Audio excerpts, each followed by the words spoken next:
Tuhan firman-Mu ajaib, kekal meski gunung menghilang.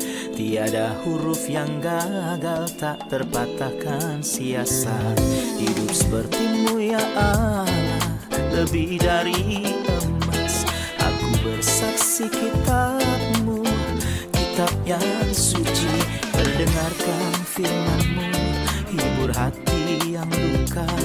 Terangilah langkahku kemanapun ku pergi. Biarkanlah firman-Mu berkuasa atasku. Ubahkanku, bebaskanku, ku mau menyenangkan-Mu. Tuhan firman-Mu ajaib, kekal meski dunia. Ubah dan bebaskan aku, mau menyenangkan-Mu. Salam jumpa pemirsa terkasih, saya menyambut Anda sekalian dimanapun Anda berada dalam episode terbaru program studi harian kita, Semua Kitab Suci. Dalam studi ini kita telah sampai pada Kitab Kisah Para Rasul pasal 24. Di awal episode saya akan menyambut tamu kehormatan di studio, hamba Tuhan Yosef Riyad. Selamat datang Saudara Yosef. Terima kasih Juga saudara para ya. hadirin yang bergabung di studio, selamat datang. Saudara Yosef, mohon beri kami gagasan tentang pasal 24. Dalam pasal ini, Rasul Paulus berdiri di hadapan Felix, sang wali negeri, atas permintaan Lisias. Ketika ia mendapati ia tidak mampu memperoleh hasil apapun, ia membawa kasus tersebut kepada Felix, wali negeri, yang berada di Kaisarea. Dan hal anehnya adalah bahwa Ananias, imam besar, meninggalkan Yerusalem. Itu tidak lazim bagi seorang imam besar untuk meninggalkan Yerusalem dan pergi ke Kaisarea.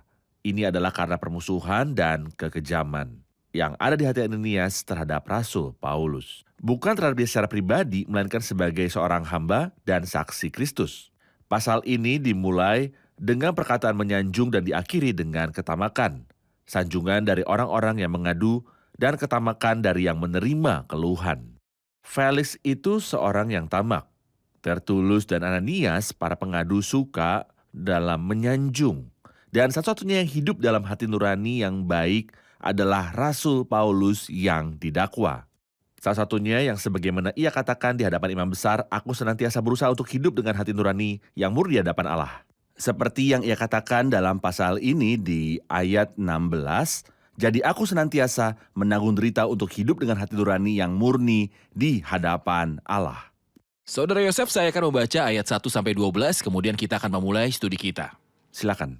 5 hari kemudian datanglah imam besar Ananias bersama-sama dengan beberapa orang tua-tua dan seorang pengacara bernama Tertulus. Mereka menghadap wali negeri dan menyampaikan dakwaan terhadap Paulus. Paulus dipanggil menghadap dan Tertulus mulai mendakwa dia, katanya, Felix yang mulia, oleh usahamu kami terus-menerus menikmati kesejahteraan dan oleh kebijaksanaanmu banyak sekali perbaikan yang telah terlaksana untuk bangsa kami. Semuanya itu senantiasa dan di mana-mana kami sambut dengan sangat berterima kasih. Akan tetapi, supaya jangan terlalu banyak menghabiskan waktumu, aku minta supaya engkau mendengarkan kami sebentar dengan kemurahan hatimu yang terkenal itu. Telah nyata kepada kami bahwa orang ini adalah penyakit sampar, seorang yang menimbulkan kekacauan di antara semua orang Yahudi di seluruh dunia yang beradab, dan bahwa dia adalah seorang tokoh dari sekte orang Nasrani. Malahan ia mencoba melanggar kekudusan bait Allah, dan oleh karena itu, kami menangkap dia dan hendak menghakiminya menurut hukum Taurat kami. Tetapi kepala pasukan Lisias datang mencegahnya dan merebut dia dengan kekerasan dari tangan kami. Lalu menyuruh para pendakwa datang menghadap engkau. Jika engkau sendiri memeriksa dia, dapatlah engkau mengetahui segala sesuatu yang kami tuduhkan kepadanya. Dan juga orang-orang Yahudi menyokong dakwaan itu dengan mengatakan bahwa perkara itu sungguh demikian. Lalu wali negeri itu memberi isyarat kepada Paulus bahwa ia boleh berbicara, maka berkatalah Paulus, aku tahu bahwa sudah bertahun-tahun lamanya engkau menjadi hakim atas bangsa ini. Karena itu tanpa ragu-ragu aku membela perkara aku ini di hadapanmu. Engkau dapat memastikan bahwa tidak lebih dari 12 hari yang lalu, aku datang ke Yerusalem untuk beribadah, dan tidak pernah orang mendapati aku sedang bertengkar dengan seseorang atau mengadakan huru-hara, baik di dalam bait Allah maupun di dalam rumah ibadat, atau di tempat lain di kota. Dan mereka tidak dapat membuktikan kepadamu apa yang sekarang dituduhkan mereka kepada diriku. Tetapi aku mengakui kepadamu bahwa aku berbakti kepada Allah nenek moyang kami dengan menganut jalan Tuhan, yaitu jalan yang mereka sebut sekte. Aku percaya kepada segala sesuatu yang ada tertulis dalam hukum Taurat dan kitab nabi-nabi. Aku menaruh pengharapan kepada Allah sama seperti mereka juga, bahwa akan ada kebangkitan semua orang mati, baik orang-orang yang benar maupun orang-orang yang tidak benar. Sebab itu aku senantiasa berusaha untuk hidup dengan hati nurani yang murni di hadapan Allah dan manusia. Dan setelah beberapa tahun lamanya aku datang kembali ke Yerusalem untuk membawa pemberian bagi bangsaku dan untuk mempersembahkan persembahan-persembahan. Sementara aku melakukan semuanya itu, beberapa orang Yahudi dari Asia mendapati aku di dalam bait Allah sesudah aku selesai mentahirkan diriku tanpa orang banyak dan tanpa keributan. Mereka lah yang sebenarnya harus menghadap engkau di sini dan mengajukan dakwaan mereka jika mereka mempunyai sesuatu terhadap aku. Namun biarlah orang-orang yang hadir di sini sekarang menyatakan kejahatan apakah yang mereka dapati ketika aku dihadapkan di mahkamah agama. Atau mungkinkah karena satu-satunya perkataan yang aku serukan ketika aku berdiri di tengah-tengah mereka, yakni, karena hal kebangkitan orang-orang mati aku hari ini dihadapkan kepada kamu. Saudara Yosef, itu suatu perjalanan panjang di pengadilan Roma. Ya, Namun si penggugat diwakili dalam Tertulus dan tergugat adalah Paulus. ya. Pertama, mohon beri saya gagasan tentang Tertulus dan perkataan yang Anda deskripsikan sebagai sanjungan. Bagaimana mengatakan kepada penjajah, melalui engkau kami menikmati banyak kedamaian dan karena wawasan Anda, yang jauh ke depan reformasi sedang dilakukan untuk bangsa ini. Tertulus adalah orang Romawi, juru bicara Romawi. Ia mewakili seorang pengacara atau jaksa penuntut umum. Ia terpilih dari orang Romawi. Karena ia mengenal baik orang Roma, karena mereka akan berdiri di hadapan wali negeri Felix, jadi mereka memerlukan seseorang yang mengenal orang Roma dengan baik.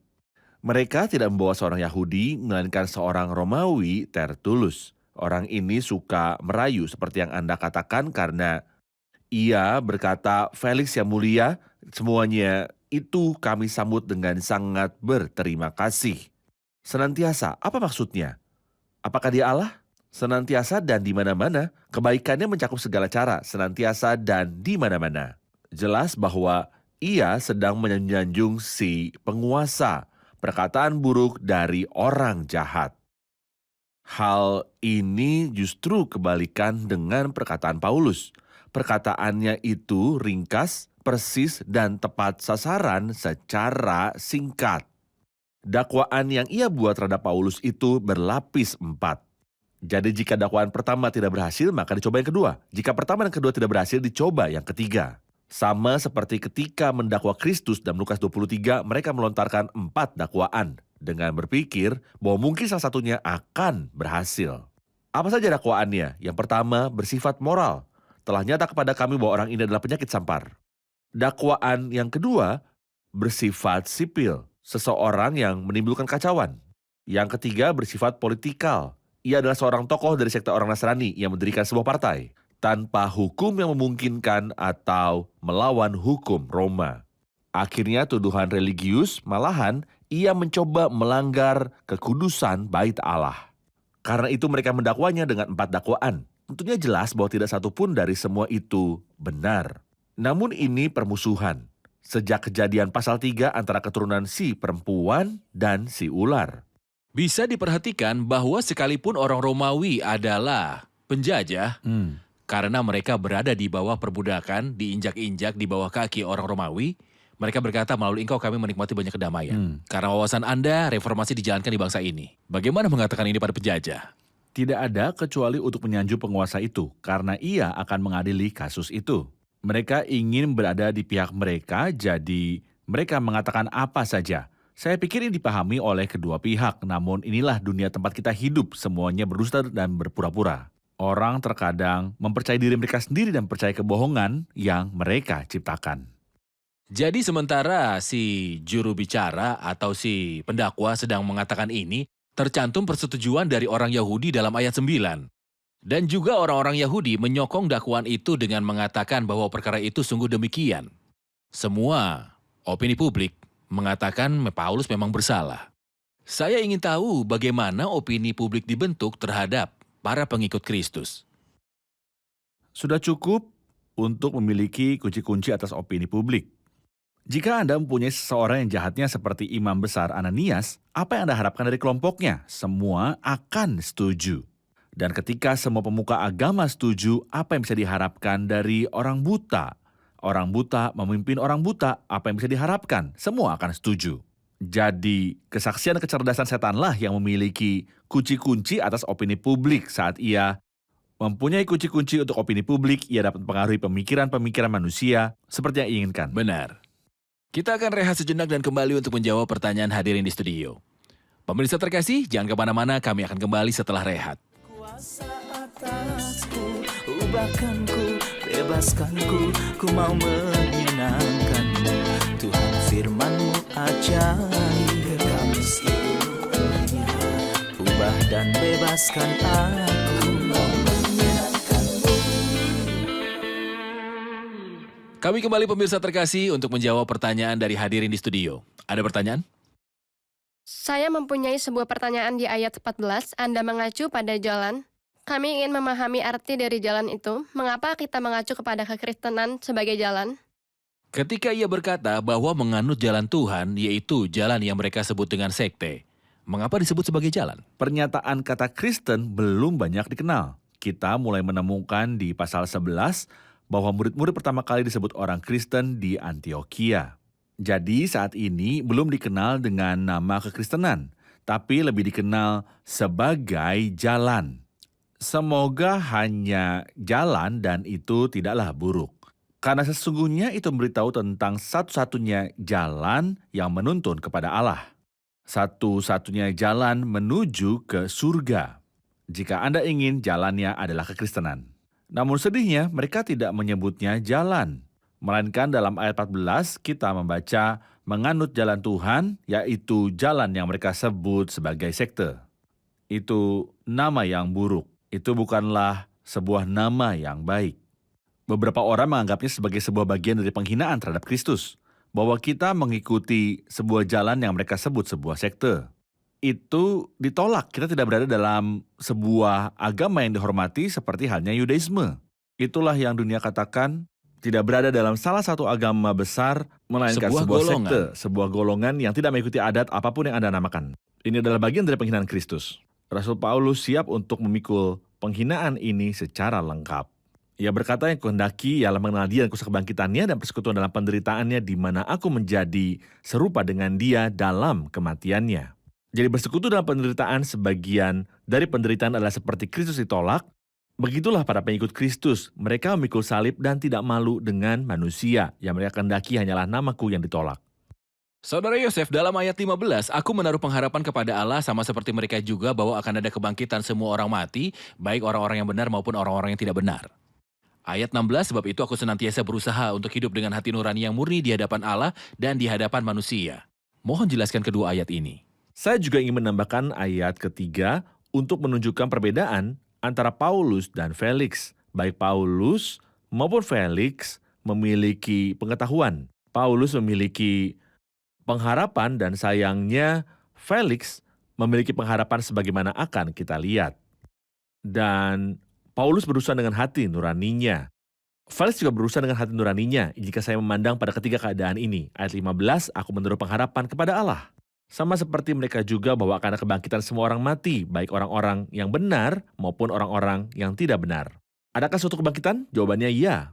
Dan Paulus memiliki keyakinan dalam pengharapan ini, bahwa ada sebuah kebangkitan. Apakah pengharapan Felix sangat disayangkan?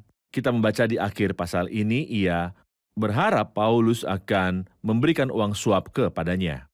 Seluruh pengharapan Felix bahwa Adalah uang. Paulus yang malang itu, si napi akan memberikan dia uang.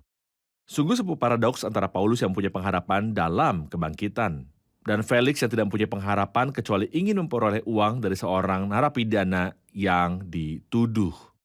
Ia dapat melepaskan atau menahan orang di penjara. Ia akan melepaskan dia jika memperoleh uang. Namun ia menahannya selama 2 tahun di penjara karena tidak memperoleh uang. Mari kita lihat ke hati nurani. Ia berkata dalam ayat 16, sebab itu aku senantiasa berusaha untuk hidup dengan hati nurani yang murni di hadapan Allah dan manusia. Ini untuk Paulus. Hati nuraninya tanpa ada kesalahan. Bagaimana dengan Felix? Ia sedang menenangkan hati nuraninya. Jadi ketika Paulus berbicara kepadanya tentang kebenaran, penguasaan diri, dan penghakiman yang akan datang, Felix merasa takut dan dengan segera ia berkata kepadanya, cukuplah dahulu Dan pergilah sekarang, apabila ada kesempatan baik, aku akan menyuruh memanggil engkau untuk menghindari peringatan dari hati nuraninya. Ia meredam hati nurani dalamnya. Ada perbedaan antara seorang yang bersedia menanggung penderitaan untuk memiliki suatu hati nurani yang bersih dan tanpa kesalahan, dan seseorang yang malah meredam suara hati nuraninya. Apa yang bisa diharapkan dari seorang yang meredam hati nuraninya? Hal ketiga, ketika ia berbicara dalam ayat 22, tetapi Felix yang tahu benar-benar akan jalan Tuhan menangguhkan perkara mereka. Ia mempunyai pengetahuan dan dikatakan bahwa ia memperoleh pengetahuan dari Simon si tukang sihir. Dan seorang murid itu seperti gurunya. Tidak ada perbedaan antara Simon dan Felix, kedua-duanya sama-sama jahat. Ia tahu tentang jalan Tuhan dari Simon si tukang sihir ini. Betapa berbedanya antara dia dan Paulus yang berbicara menurut jalan Tuhan yang mereka sebut sebagai sebuah sekte. Aku berbakti kepada Allah nenek moyang kami. Aku percaya kepada segala sesuatu yang ada tertulis dalam hukum Taurat dan dalam kitab nabi-nabi. Injil tidak ditulis untuk membatalkan perjanjian lama. Dan orang percaya sejati di dalam Kristus percaya akan hukum Taurat, kitab nabi-nabi, dan apa yang tertulis dalam perjanjian baru secara seimbang. Benar. Kita akan lanjutkan ke ayat 22 sampai akhir pasal ini. Tetapi Felix yang tahu benar-benar akan jalan Tuhan menangguhkan perkara mereka, katanya, setibanya kepala pasukan Lisias di sini, aku akan mengambil keputusan dalam perkaramu. Lalu ia menyuruh perwira itu tetap menahan Paulus tetapi dengan tahanan ringan dan tidak boleh mencegah sahabat-sahabatnya melayani dia. Dan setelah beberapa hari datanglah Felix bersama-sama dengan istrinya Drusilla, seorang Yahudi. Ia menyuruh memanggil Paulus lalu mendengar daripadanya tentang kepercayaan kepada Yesus Kristus. Tetapi ketika Paulus berbicara tentang kebenaran, penguasaan diri dan penghakiman yang akan datang, Felix menjadi takut dan berkata, "Cukuplah dahulu dan pergilah sekarang, apabila ada kesempatan baik aku akan menyuruh memanggil engkau." Sementara itu ia berharap bahwa Paulus akan memberikan uang kepadanya. Karena itu ia sering memanggilnya untuk bercakap-cakap dengan dia. Tetapi sesudah genap 2 tahun, Felix digantikan oleh Perkius Festus. Dan untuk mengambil hati orang Yahudi, ia membiarkan Paulus tetap dalam penjara. Kita rehat sejenak dan kembali untuk menjawab pertanyaan hadirin. Pemirsa terkasih, kita akan berjumpa kembali setelah rehat. Kuasa atasku, ubahkanku, bebaskanku, ku mau menyenangkanmu. Tuhan firman-Mu ajaib, kami semuanya. Ubah dan bebaskan aku, mau menyenangkanmu.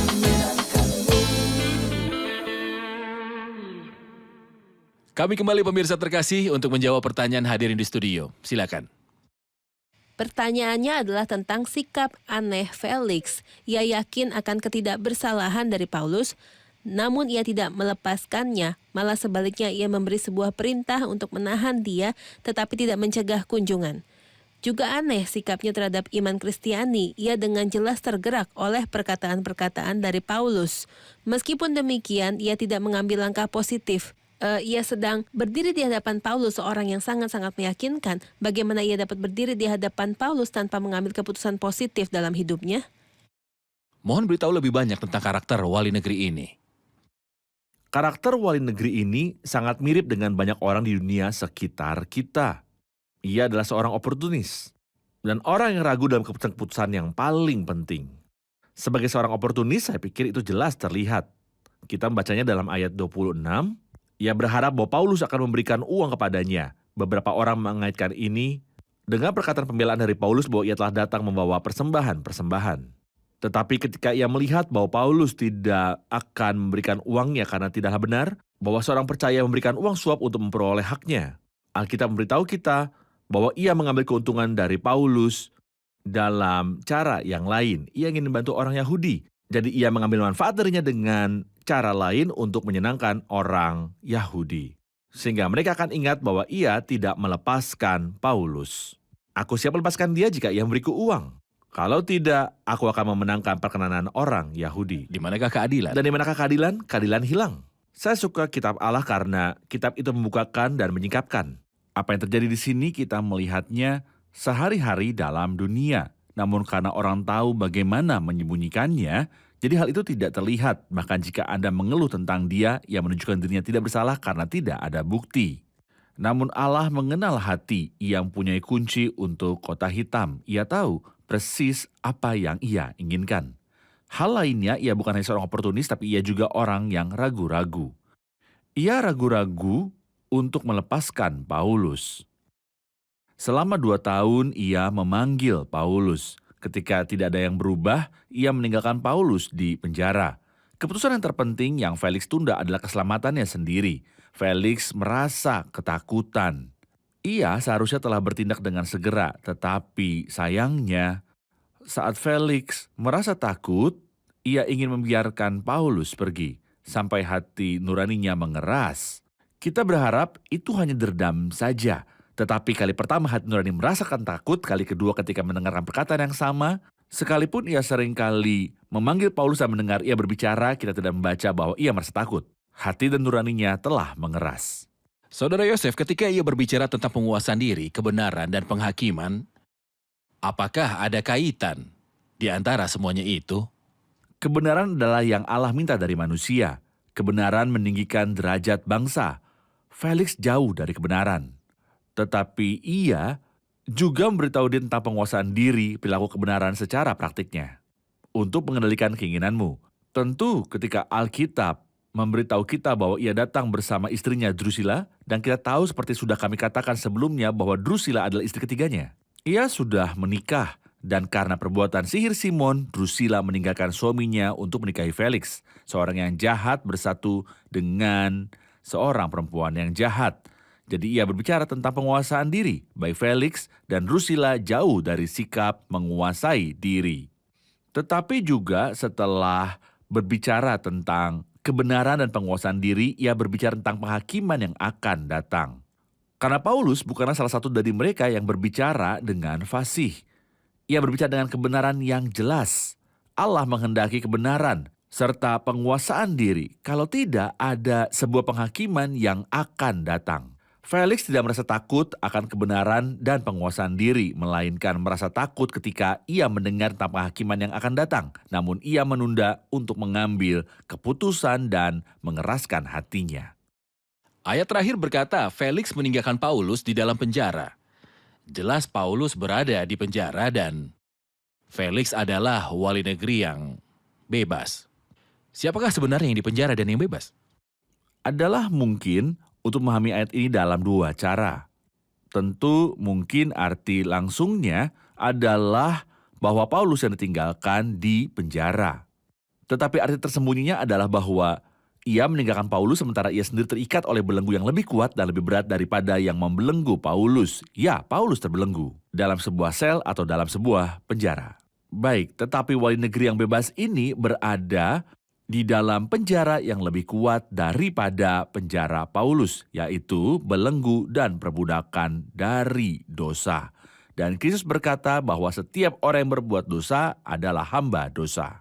Terima kasih Saudara Yosef, Tuhan memberkati. Kita akan rangkum bersama hadirin. Amin. Apakah yang kita ketahui tentang Tertulus yang muncul di awal pasal ini? Ia adalah seorang juru bicara Romawi yang mewakili jaksa penuntut umum atau pengacara. Mereka memilih dia, seorang Romawi, untuk menyadari keberadaan orang-orang Roma dan mampu berbicara kepada mereka. Tetapi ia seorang yang sangat suka menyanjung. Ia menyanjung wali negeri dalam segala hal. Benar. Mengapa Felix gemetar saat Paulus berbicara tentang kebenaran, penguasaan diri, dan penghakiman? Kebenaran adalah yang Allah kehendaki dari manusia. Penguasaan diri adalah perilaku secara praktik. Dan penghakiman adalah sebuah hukuman jika saya tidak hidup dalam kebenaran dan penguasaan diri. Felix menikahi seorang bernama Drusilla. Wanita itu sudah menikah, jadi Felix tahu bahwa dia hidup dalam dosa. Ketika ia mendengar tentang penghakiman, ia merasa takut dan khawatir. Sayangnya ia menghiraukan suara itu. Ia berusaha meredam hati nuraninya dan membungkamnya dengan meminta Paulus untuk pergi. Mengapa Felix melepaskan Paulus walau ia merasa yakin bahwa Paulus tidak bersalah?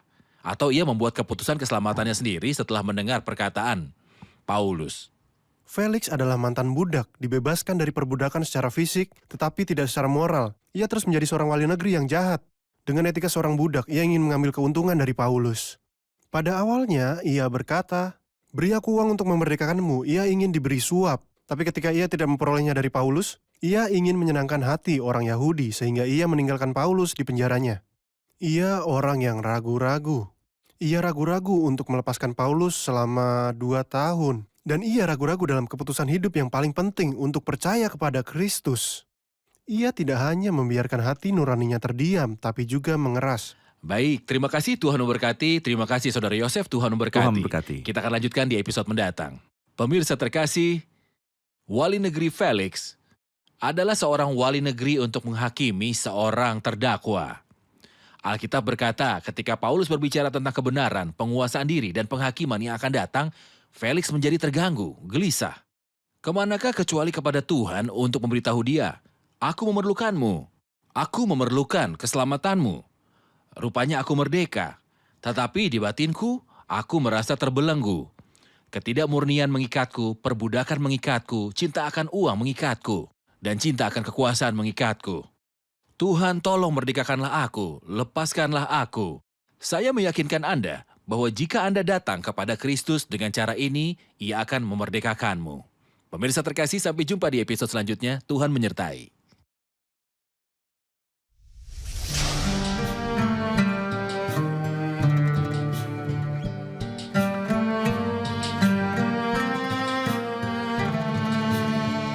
أنا محتاج لمسة روحك تغيرني.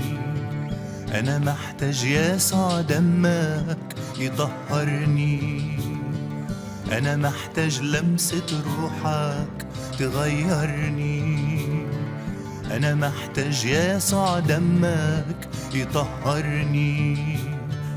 وأنا لما هاجي واشوف اسمي على كفوفك، بتفك الأسر وحقك بيحررني. وانا لما هاجي واشوف اسمي على كفوفك، بتفك الأسر وحقك بيحررني. انا جاي ضعيف قويني، انا جاي حزين عزيني، انا جاي لك خاطي برقني وشفيني. المسني بسلطانك، وريني مجد جلالك، اغمر قلبي بحنانك وارويني.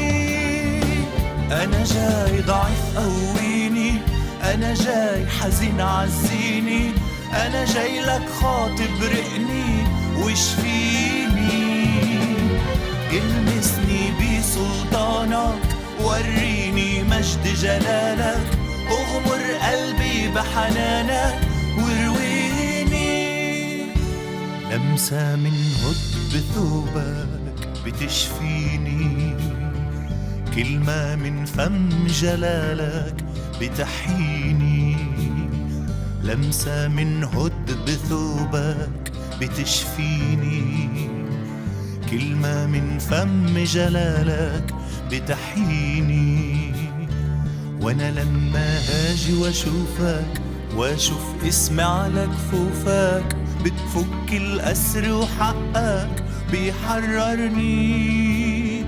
وانا لما هاجي واشوف اسمي على كفوفك، بتفك الأسر وحقك بيحررني.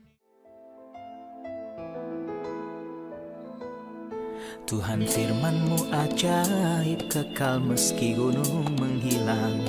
Tiada huruf yang gagal, tak terpatahkan siasat. Hidup seperti-Mu ya Allah, lebih dari emas. Aku bersaksi kitab-Mu, kitab yang suci. Mendengarkan firman-Mu, hibur hati yang luka. Terangilah langkahku kemanapun ku pergi. Biarkanlah firman-Mu berkuasa atasku. Ubahkanku, bebaskanku, ku mau menyenangkan-Mu.